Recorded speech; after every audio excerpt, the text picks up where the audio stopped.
Well, this morning we want to start a little study of the meaning of the terms we associate with knowledge.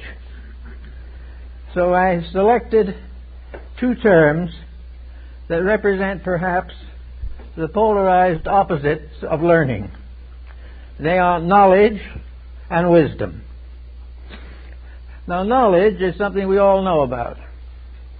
It is conveyed to us through the public school system. We live it every day. Everyone who comes into the world practically is trained into some phase of it.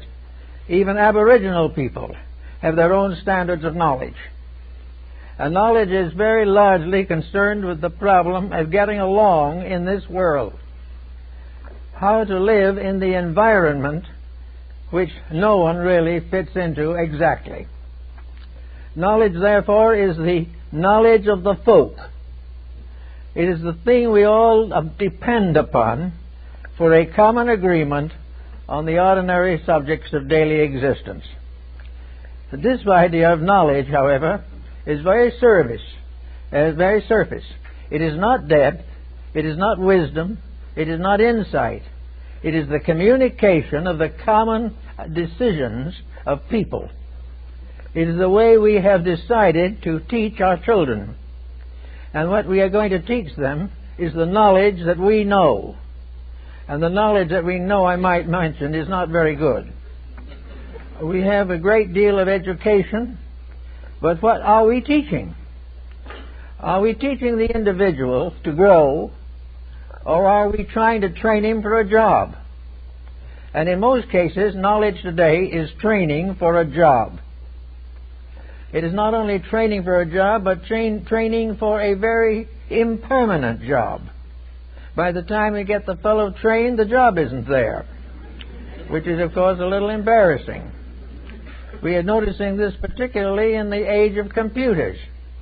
Many, many young people who went into stenographic schools and learned to run a typewriter find that they are not going to gain very much from that education. The very instruments that they were taught upon are now obsolete. So much of no so-called knowledge is obsolete. It lingers on as long as there is any excuse for it. And there are many arts and crafts that have become obsolete in the present century. I think the old story of the buggy whip is probably as good as any. A man invented a buggy whip. It was the finest thing that was ever invented. He worked with it, built a factory, manufactured them, and spent 20 years selling buggy whips. And then the car came along.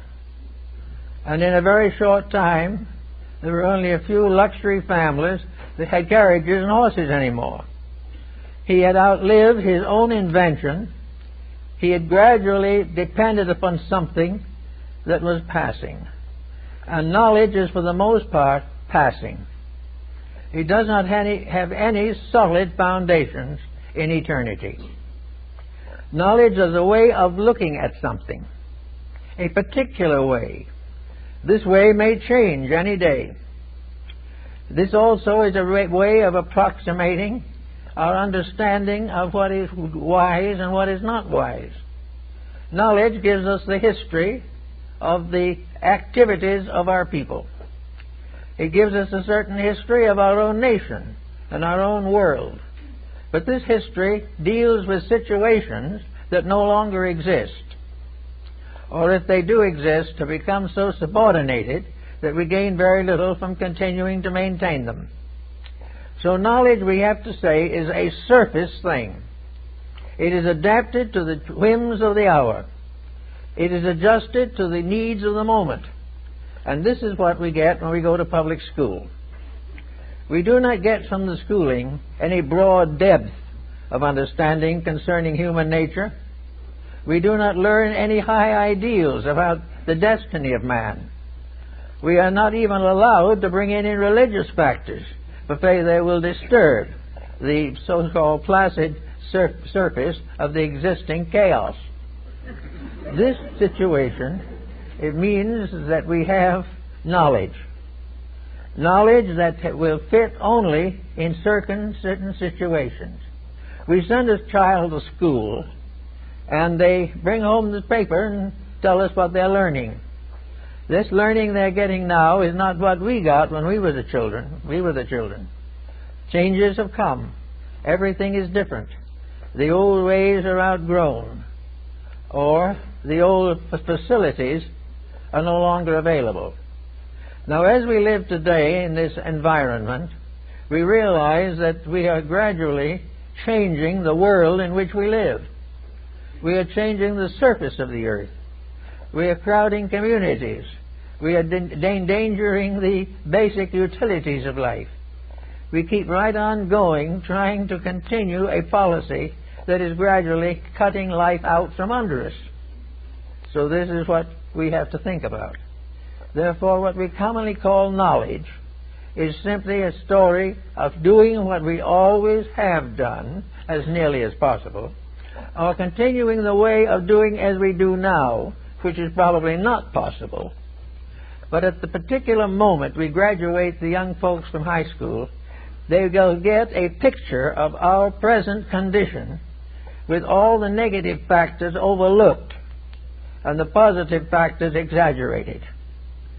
So out of this we come to a surface knowledge, a kind of superficial effort to estimate our own responsibility in a world which takes no responsibility for anything. We find in all the arts, we find this change constantly taking place. In the sciences, they are not immune. Religious theories change. Architecture changes. And as we look around us, most of these changes appear to be for the worse. We're not doing as well as we did. Our buildings do not look as beautiful as they did in the Renaissance. Our music is not as good as it was in the lyric 19th century. Everything seems to be getting brittle, disillusioned, and more or less discouraged. So we build in a discouragement into the educational system. We decree that all these things must pass away. And we have great publicity over this. We have tremendous talk about correcting this and changing that and building something else. But it all represents what we would call knowledge. Knowledge is our effort to understand things as it is, or to perpetuate through education policies that are almost deficient themselves. So this is one way of looking at it. And also all knowledge is from the outside. We get our knowledge out of books. We get our knowledge out of listening. We get our knowledge out of looking. But everything is as of now. It is as of the individual facing the future by estimating the exact circumstances which are in force the day he enters the future. By the time he's ready to leave the future, or rather let the future leave him, it may be entirely different. So now we have a problem of education. Well, how are we going to educate people for a world that may not exist by the time they get out of school? This doesn't mean the world's going to fall apart, but it means that policies are going to change, values are going to change, and gradually and inevitably materialism is going to slip away. And of course, knowledge is essentially anchored in materialism. It is the way in which we try to understand the kind of a world we have created, which has little or nothing to do with the world as it really is. It is a world deprived of its beauties, of its values, of its friendships, of its affections, and of its community projects. It is a world of rugged individualism, moving largely on a basis of profit, and determined definitely to perpetuate the conditions as they are now, which they can't do. So we go around and we study. We take courses in language, because maybe we will want one of them one of these days. A second language is a major asset today, which in itself is a proof that regardless how we think or what we believe, we are moving into a larger one-world unity, in which one language is not enough. We also have arts that are fighting for survival. We have that tremendously inconsistent situation in which we are paying $2.5 million for a Picasso sketch. And at the same time, we are paying $4 million for a genuine Rubens. These things are absolutely irresponsible. The sketch and the Rubens are not even in the same classification. And yet we have put a new value on both, money. And the same thing is happening all over the country and all over the world. The auction galleries are completely swamped with people willing to spend fabulous sums for something they don't even understand. Now, why don't they understand it? Why don't we understand art in its best sense? Why don't we understand music in its best sense? Because it isn't taught. If you want any of these specialties, you have to go to a specialized institution which specializes in them. And you'll then be fortunate if you find one with sufficient idealism to make the period of study worthwhile. So we now have knowledge. We have knowledge in science. But every time we look at knowledge now, we are sort of told that this is the ultimate. This is the absolute fulfillment of all these dreams. If we get this space platform out, it is going to change the course of ages. The most thing it's probably going to do is to run us further short in essential commodities. There is no reason to believe that if we put this spaceship out there long enough, it's going to solve anything. Because we're not out there. We're here. And we're using up the precious resources of here so that we can spend a few weeks out there, which isn't particularly valuable.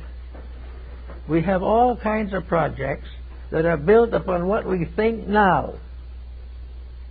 Our idea of the conquest of space is that we're going to be able to colonize it or find a possible use for it in the form of a garbage pail out there.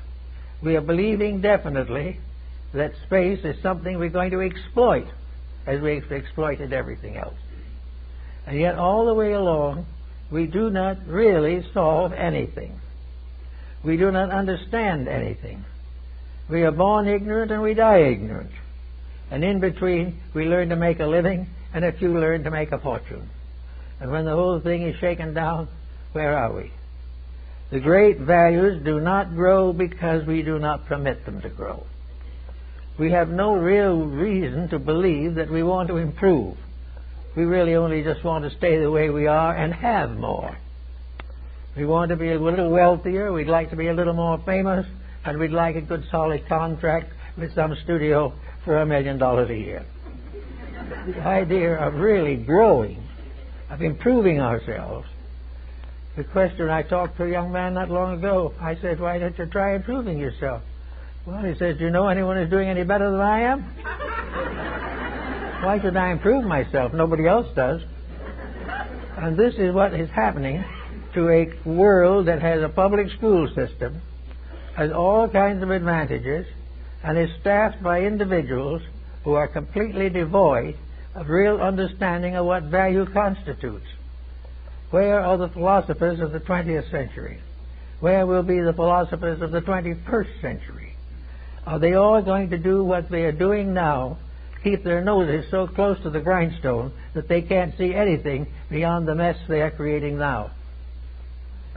This all ends in the problem that knowledge is not the end. Knowledge is not a real end of anything. It is simply becoming aware of the way things are being mishandled at the moment. It also has something to do with the idea that if we can make the same mistakes, we may be able to be as rich as the people we don't like. But this is going to be a little difficult. So we have now this wide world, arts, sciences, nations, academies, institutes, everything you can think of, all dedicated to some great program and no great program. No actual realization. The only thing we have is a great mass movement against which a few thoughtful individuals have braced themselves in an effort to survive the common contagion. So we ought to have to remember that when science says it has a cure for something, it'll have a different cure next year. When we buy something because it is best, then there was never one like it. Within 2 years, there will be one much better. All the way along, these things go. But when it comes to the values of life, is the American home any stronger than it was? Are our young people growing up clean? Are the various forms of business we're involved in, are they honorable? Is the average person building a character that he can live with for the rest of his life? Are we fair to the children or the aged, or to the sick or the well, to the rich or the poor? Everything goes along carefully covering up the weaknesses of every phase of it. And under the general heading of knowledge, we place a limitation upon what we can think, what we can believe, and how we should interpret the facts of life. So now, here and there is a breaking through into another dimension. Knowledge is beginning to mean something that solves something, rather than simply perpetuates. We know that young people are going to school. Knowledge now is how to get sufficient insights to get a good job. Also, while this is happening, the moral structure of youth is collapsing. And with this fall falls also most of the older generation. We do not recognize that by living on the surface of thinking, we are condemning ourselves to the errors and fallacies of surface living. We are not here to live on the surface of the mind. We are not here to live only on the pleasures of the mind, or the pleasures of the flesh, or the pleasures of the heart, or the pleasures of luxury. We are here as individuals to improve, to grow, to think, and to understand life. We are also here, if possible, to see that we can pass on to another generation a world a little better for our having been here, rather than a world falling apart because of our mistaken understanding. Now, on the opposite side of this is wisdom. Now, how shall we define wisdom? Wisdom is no longer a surface. Wisdom is now an interpretation of value. Every bit of so-called knowledge is capable of being examined by wisdom. There is nothing that we do, nothing that we have, nothing that we hope that does not in some way tie into the concept of wisdom. And wisdom can be suggested as meaning. It is the something that amounts to something. It is something that makes an experience more important than 30 days in jail. It is something that makes it more important to stay sober than to try to get sober. Wisdom begins to use the ideas that we find in knowledge and ensoul them, give character to them, give meaning to them, and bestow upon each one of them a dimension of growth. All growth has to be included. Knowledge has to grow. And the moment knowledge grows now, it becomes associated with fallacies because of inexperience. We are not able now to use knowledge in a dimension of growth. Actually, knowledge comes to us from the outside. The interpretation of knowledge comes to us from the inside. We are gradually learning that from the inside of ourselves, we have to explain the things that are happening in the outside world. Now, this isn't easy, because the things that are happening on the outside are inconsistent with most of the values that come from the internal life of the person. The thing that has made this matter endurable is the fact that the inside, the wisdom of the individual, has not been developed. Therefore, with the fallacies of the moment, there is no remarkable, intense rebellion from within him. Rebellion is a very individual matter. The individual who's had enough misery and enough suffering decides to do what he can about it. On the other hand, many under the same provocation do nothing. But one of the problems is that knowledge is valuable only to the degree that it can be ensouled, that it can be enriched to become meaningful, to stand for something that will help to advance the general state of mankind. So we look around a little bit to see what we can do, if possible, to increase the development of wisdom. Well, what shall we say is the best place to look for wisdom? Well, for the most part, wisdom belongs to what we call idealism. Idealism is motivation. When an ideal is stated, it means that the motivation is constructive. Constructive motivation means that it is dedicated to common good, that it is dedicated to well-being, that it is not going to compromise to allow for the corruption of value. So when we begin to think of wisdom, we take the home that is broken by knowledge and put it together again by mercy. We try to do something to mend with the heart that which has been injured by the mind. We do everything that we can to ensoul the knowledge that has hurt us. And in so doing, we discover that this knowledge can suddenly become a tremendous source of good. But it is only good when it is ensouled. There is no good in the fact that it is a general average or adage that honesty is the best policy. It is only transformed into wisdom when the practice of honesty proves this, and proves it by changing the patterns of life. Life goes on under knowledge. Life is changed under wisdom. Life grows because deeper and fuller meanings are bestowed upon it. It challenges the individual to grow. It does not leave him to be born and to die in the same misery. It does not leave him with a broken home or rebellious children.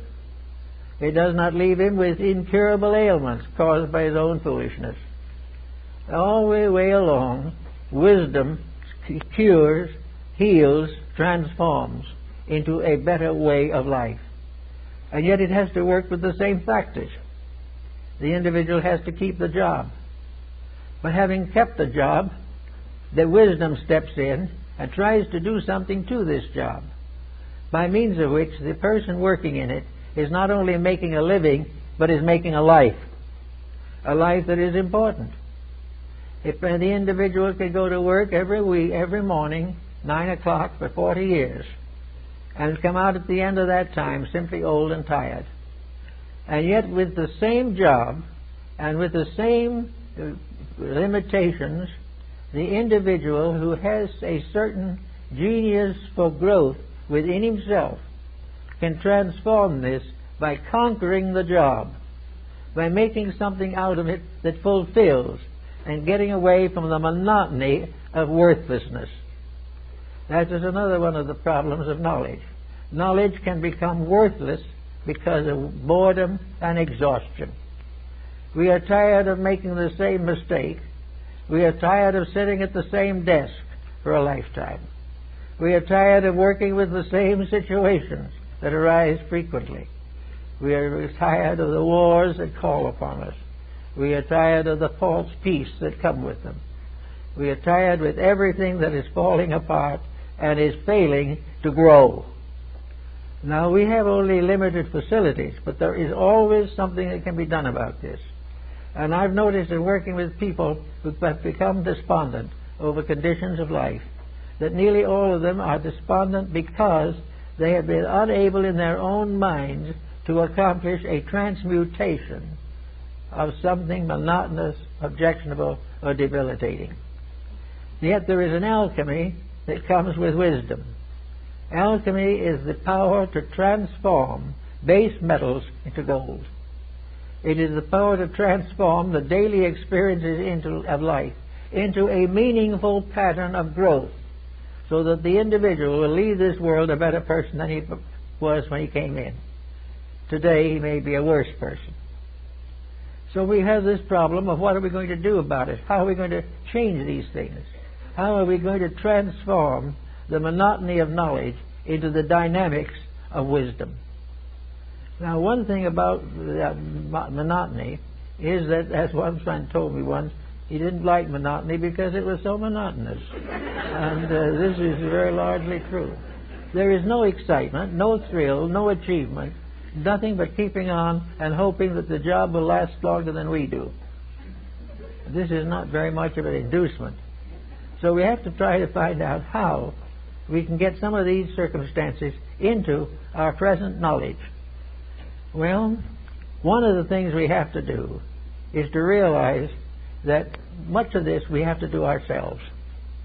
We have to recognize the need of becoming involved in the progress we hope to achieve.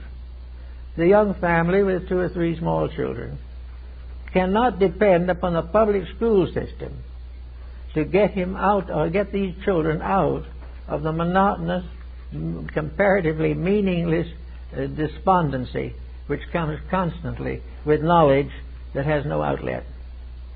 So the problem is that the reforms have to begin themselves in the person. And Ben Franklin was a great exponent of common sense. To him, common sense was the most uncommon thing in the world, because common sense was the power of the non-scholastic to control and direct a life. Common sense tells us what we can do when we are tired of perpetual failure within ourselves.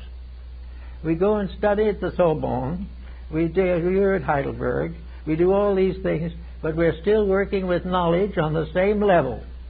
We are still trying to get an art or a science, a craft or a trade, but we are not trying to become better people. We're not trying to grow, we're trying to find ways to get rich without too much hard work. So these things do not satisfy very well. But supposing we recognize the importance that common sense comes on where monotony and so-called knowledge fail. Now, common sense is just natural honesty. It is an intuitive grasp of realities, and is probably the most powerful educating force that there is. And yet we don't dare to trust to it, because common sense may teach us to go in the opposite direction from that in which we look for profit and fame. So we have to start with something. And those who are out of school and about settled down in life have a great opportunity to begin to experiment with the ensouling of facts. When a fact ensouled becomes a truth, and we are in need of more truths. We are needing very definitely people whose vision extends far enough into the future to really understand what we're up against, but to really know the condition we're building for ourselves. There's a lot of talk now about the 21st century, and there's a lot of evidence wandering around that we're already trying to ruin it. Not because we mean to, but because we're taking knowledge instead of wisdom to work with. We are not trying to learn how to change that which has obviously failed. We are trying to figure some way to perpetuate that which was never real. So we have to think a little bit about getting into line for more wisdom, and getting prepared to realize that everything in nature consists of a body and a soul. Now, it's hard to think of the soul as being associated with logic. We can't have difficulty in imagining that things that are the common usage of mankind have souls. And yet arithmetic has a soul. Music has a soul. Art has a soul. Digging ditches has a soul. Every profession has a soul, and a more exalted one. And most of the members of the profession do not live up to it. Over 2,000 years ago, the oath of Hippocrates was given to medicine. And we have spent the last century trying to get rid of it. We do not want it because it demands idealism. It demands integrity, and makes the physician, first of all, the servant of all the gods. This is in the spirit of wisdom, but we're trying to get it back down again into the spirit of knowledge. We know the code. We can recite it. but we can't use it. And that's because we are not building into ourselves the common sense, the natural virtues and integrities which are bestowed by nature and mutilated by human nature. So we're now looking for some way to get into a better condition to face into the future. And I think one of the common things that we can do is simply to postulate that anything that we are doing has levels and strata for us to consider. When we consider going into business, this is also a moral decision, not merely an economic one. We do not expect to have all things run smoothly, but we do expect that everything will teach us something of value. And value is not to be determined in terms of wealth or fame. Value is the unfoldment of the internal potential of the divinely endowed part of man. And progress is the individual growing up to himself, because within each of us is something that is infinitely wiser and infinitely better than our own daily conduct.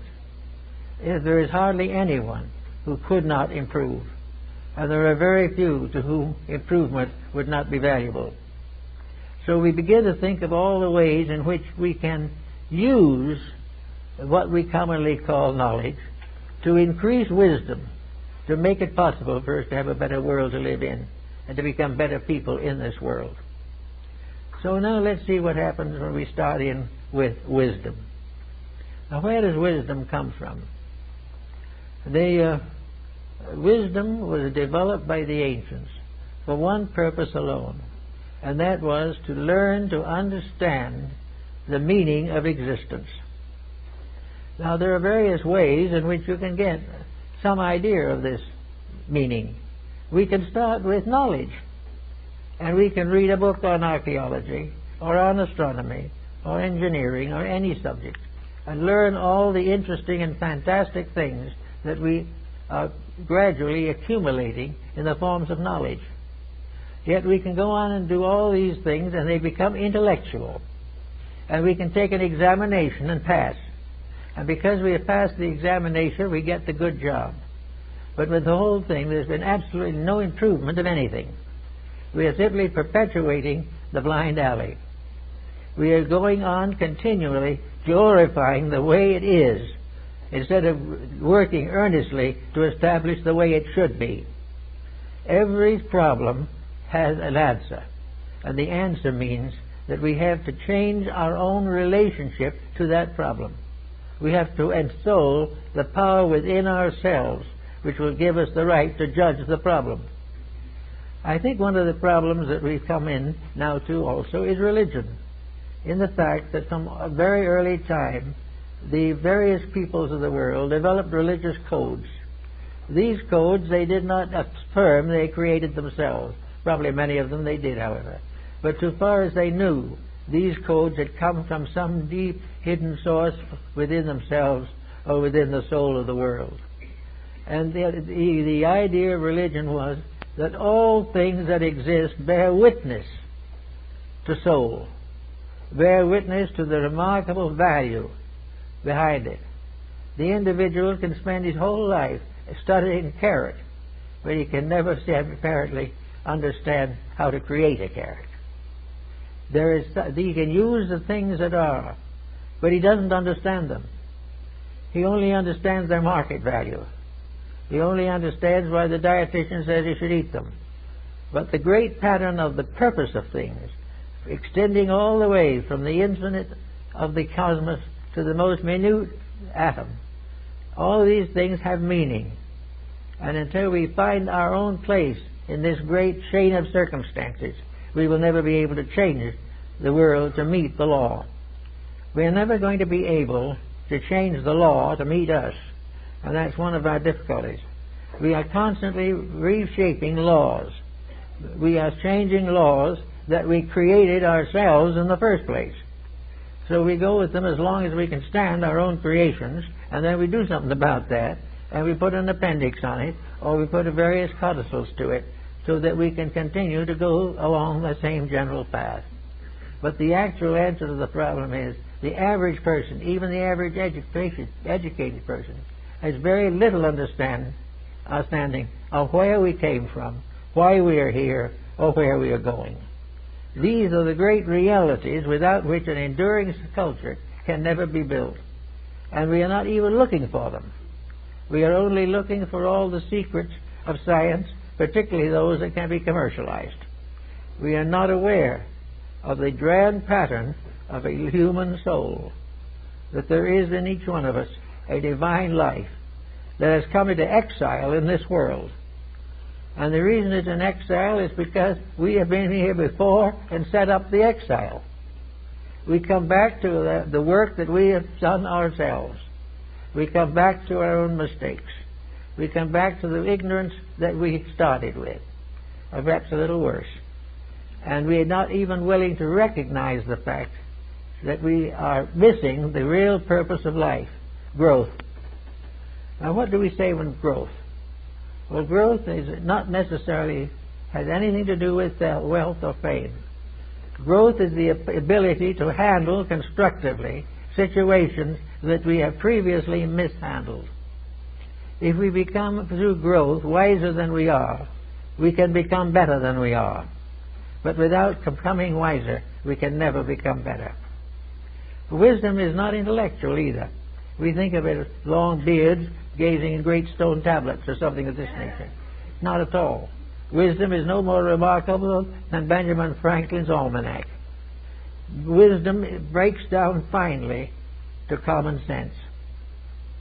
Common sense, but it's common sense in a universe in which the very structure of that universe is common sense. Everything about the universe makes sense. Everything that man does about it is dubious. We're not at all sure that he's gaining on it. But it is true beyond any question that the simple facts of existence are the basis of wisdom. Wisdom is not learning another language. Wisdom is to learn a language so that we can talk to another man. All things are for use value, and that use is not for profit, but for growth. So we are constantly working to build new echoes and new sounds and tones to enrich the relationships of life. In about 10 years now, we're going to enter a new century. At the present moment, we're all tremendously excited over the prospect. In fact, we're not only excited, but many people are frightened to death. All the way along the way, everyone is looking and trying to figure out what we're going to do with the remaining 10 years of this century. Now, probably Ben Franklin would say very fairly, forget the 21st century, do it right now in the last years of the 20th century, and you'll have nothing to worry about. You have nothing to worry about when you start keeping the rules. And you don't have to set aside a period many years from now when you're going to start doing that. This idea that we have that the universe is made up of sections which come into manifestation, and in those various sections are the various skills, or the various ideals, or the integrities which are to be developed at that time.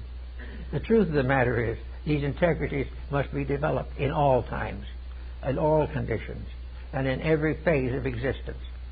We want to go into the 21st century.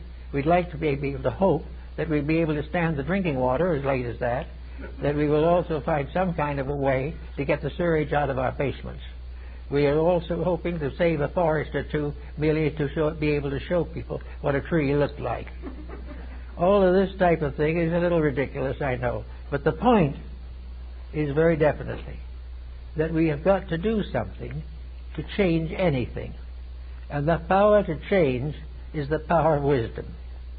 Now, the ancients tried to develop a way to getting wisdom.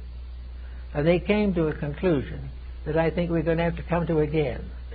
Namely, that wisdom cannot be forced upon mankind. Wisdom cannot be stuffed down the human throat. It cannot be legislated into existence. And it cannot be perpetuated by people who don't want it. So the ancients decided to divide a group apart.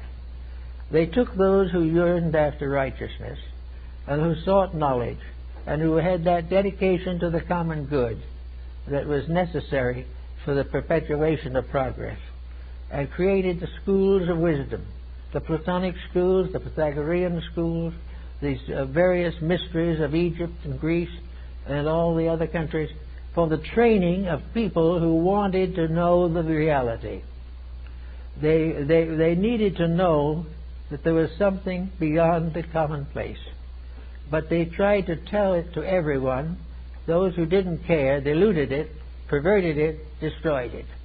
Therefore, they created a rule to control the dissemination of essential knowledge.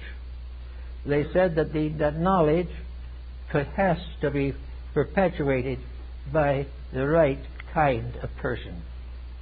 That you can't just simply toss it on the surface of life and expect it to find a safe place to hide or to live. We have to be able to recognize that the attainment of knowledge is the highest labor of mankind, and that the attainment of knowledge is the basis of all philanthropy, the basis of all unselfishness, the basis of all cooperation, and the strengthening of all the constructive emotions of the human being. Therefore, to do this, it must be discipline. And all ancient people set aside certain disciplines for those who wanted to know the truth more than anything else. These they called the mystery schools. They were the schools of Egypt and all these different systems, Phoenicia, Chaldea. They were the schools of the island of Como, and they were even the schools that continued down into the Middle Ages, finally became the labor unions. It was a case of where there had to be a group of dedicated people to keep alive the forces which protect mankind. And this dedicated group had to show by their action and by the consequences of their works that they were the defenders of mankind, that they were the most important thing in all the world, those who sought to serve the truth.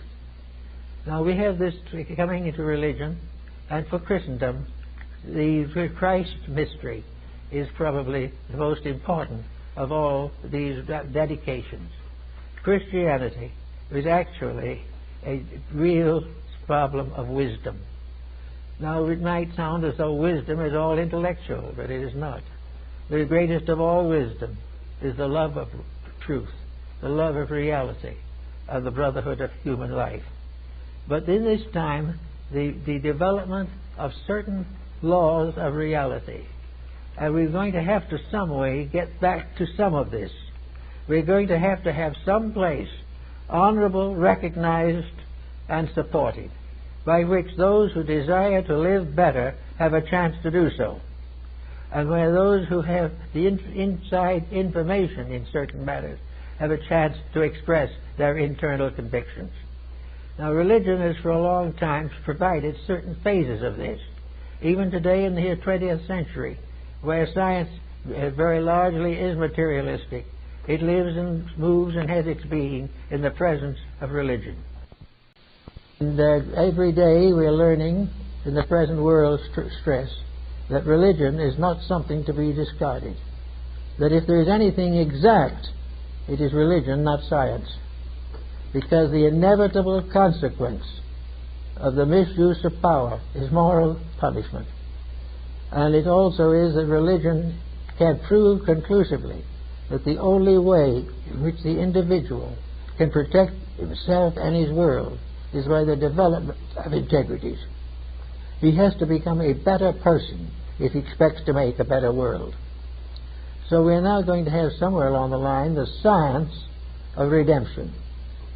We're going to have a gradual rising of peoples who believe that the greatest of all knowledge is the knowledge to live an enlightened life. That all other things are decorations or incidental. Even a trade or a profession or a career is incidental to the basic fact that all professions and all careers exist primarily to help the individual to grow. No part of our civilization was originally founded on the prophet system. It was founded on the prophet, spelt as a prophet or sage. Actually, therefore, we are working constantly to create a situation. And we're watching knowledge. We're watching the expansion of knowledge. We're beginning to recognize that a lot of knowledge isn't doing anything. We're also recognizing that the knowledge is leading in the wrong direction, that it is helping to perpetuate that which is doomed to fail.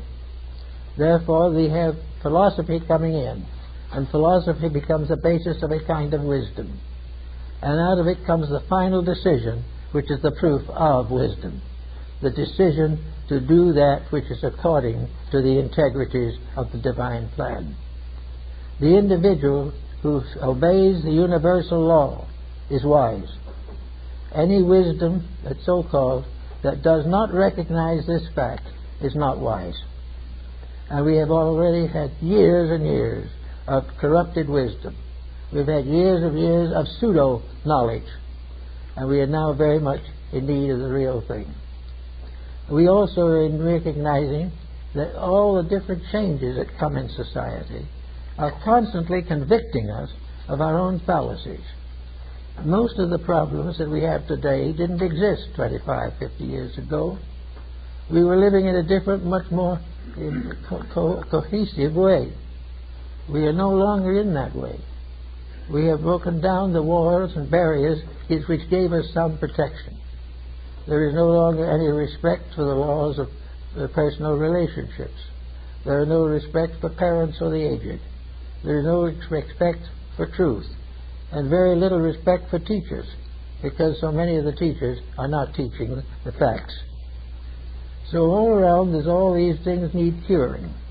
And in this curing, we take the various forms of knowledge and we begin to try to ensoul them. We say, take the knowledge, for example, of a mathematical career. Now, there is a great deal to be said for that. The average mathematician studies primarily for the purpose of advancing some science or for adding a certain control to various mathematical problems. But actually, mathematics is part of the Platonic wisdom. For Plato says, God geometrizes. God also chemicalizes. God is the father of astronomy. God is the power behind every form of knowledge. And in its own essence, every form of knowledge is correct. Every form of knowledge is founded upon universal laws and universal realities. Because we're not much interested in those things, we sort of discard them or forget them or let somebody else worry about them while we do things that are a little different. We prefer to think in terms of mathematics as a laboratory work. We want to do something like, oh my goodness, look what wonderful things Einstein did.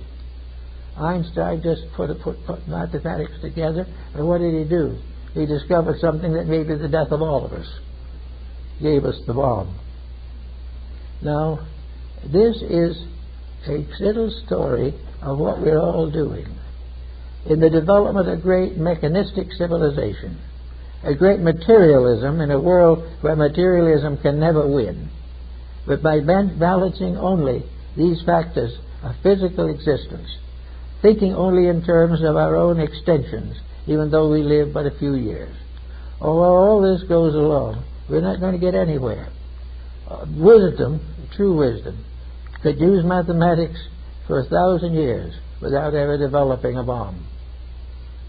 Why did we develop it? Because we needed a big mistake to take care of a lot of little ones. We needed a big danger to create peace.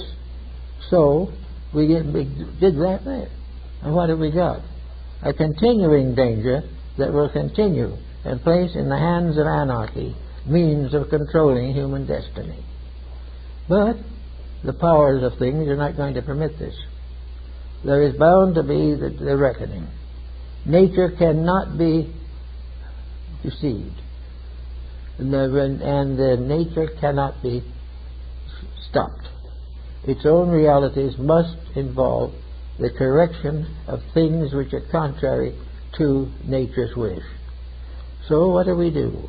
We start out to build a new kind of civilization over garbage heaps, they fall in, and we have a lot of trouble. We are trying to get rid of the bugs, so we spray the food and die of the spray. Everything works in the same way, because no one in these different departments is working for solution. They're working to how to maintain the thing as it is, how to prevent the bugs from eating it, but not necessarily doing anything to change the patterns upon which these things are built. And I remember very definitely when I was talking with Luther Burbank, he pointed out, he said, if the plant is healthy, there'll be no bugs. It must first be sick. And when it is sick, it is weak. And when it is weak, the carnivores came in, and the insects come in, and the fungus comes in. But it doesn't come into a healthy animal or a healthy plant. The problems we have socially do not come into a healthy world. They do not come into a healthy nation or a healthy level of life. The reason why things go wrong is because we destroy the integrities which prevent them from going wrong. We do not realize what we are doing. We are all trying to have the plant and eat it too. And we watch and we see what happens. We watch the plagues break out. There is every reason to assume that most of the problems that we face today are the direct results of the vibratory patterns which we are setting up by mass thinking. We are all working on certain problems, but millions of people are working on only one or two problems: how to get rich, how to stay beautiful, or how to get well. All these things are corrupting our way of life. Our idea of getting healthy is to take care of the body, but not the soul. Another problem, I talked to a lady who was quite authority on the subject. Why do the girls want to be beautiful? And she pointed out that there are two ways of being beautiful. One is to have it on the outside, and in a few years it's gone. And the other is to have it on the inside, and it will last as long as you live and carry you into a better life beyond. Everything must get at the sources. We need a better level of thinking. We've got to take the facts and make truths out of them. We've got to take the knowledge that we have and redeem it, to save it from the corruptions of the selfish and the unscrupulous. There is no way that we can have a better world unless we become better people. And that is the problem that I think we're all working with, and very seriously at this time. The need of the regeneration, the alchemy of transforming selfishness into charity, transforming self-centeredness into soul-centeredness, and allowing the realities to lead the way rather than to drift, if possible, somewhere in the background. We have so many things to work with, so many opportunities and so many privileges, but we notice something is happening. If these privileges are slowly diminishing, these solutions that we have are slowly becoming insufficient. Little by little, we see the continual corruption of the very vital forces upon which we depend. And this corruption is simply due to misuse, perversion. The recognition of this is important. Every individual who goes to school should be taught that every dishonest person is sick, that there is no such a thing as a successful individual who is not essentially a person of integrity. Everything else falls apart. We watch treaty after treaty among nations fall apart. We see the present mess throughout the world. We realize the tremendous struggle of ignorance to control mankind.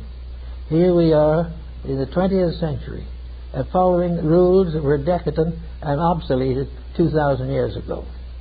There are always some who will do it wrong, but we have never had in modern times so many doing it wrong at the same time as we have at the present moment.